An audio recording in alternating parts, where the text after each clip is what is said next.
Donc on est toujours là avec Christian et sa nouvelle barbe blanche pour la frappadingue. Et donc la frappadingue, c'est ce vers quoi nous emmène la première bière. Première bière légère, première bière à 4 degrés. Et là, elle nous emmène sur quelque chose qui est plus proche de ce dont on avait l'habitude jusqu'ici.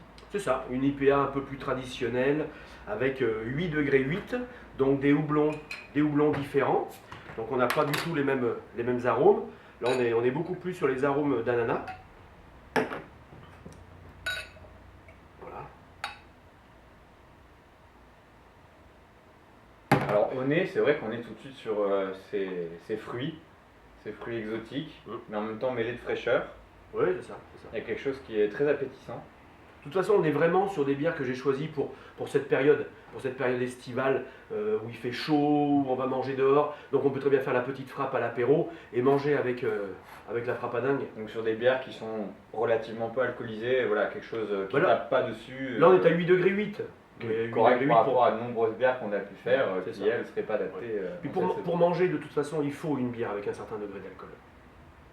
Donc là on sent effectivement l'ananas, qui est quelque chose qu'on a rarement l'occasion de sentir aussi nettement dans des bières. Donc dans ces bières-là, vous pouvez mettre le fond. Hein. Là, c'est ce qui va apporter, accentuer l'amertume. Toujours malgré tout de la mousse. On n'est pas sur des bières extrêmement puissantes.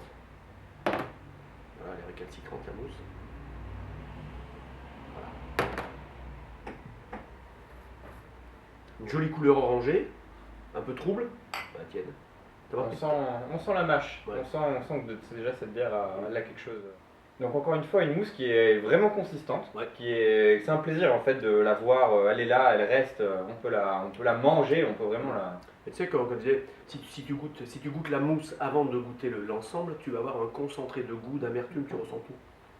Donc là, tu vois, il y a plus de consistance, déjà moins désaltérant, enfin, il y a encore de la buvabilité, mais oui, mais c'est excellent. C'est vraiment une bière qui est légère et comme on disait, qui est prête à boire. C'est du plaisir, elle n'est pas trop forte, elle n'est pas trop longue, elle n'est pas trop présente, et en même temps, elle a à chaque fois cette charpente qui est... Donc deux bons produits quand même, hein, de cette petite brasserie là, avec des étiquettes très originales. Même si vous n'aimez pas le catch, elles sont bonnes. À la vôtre.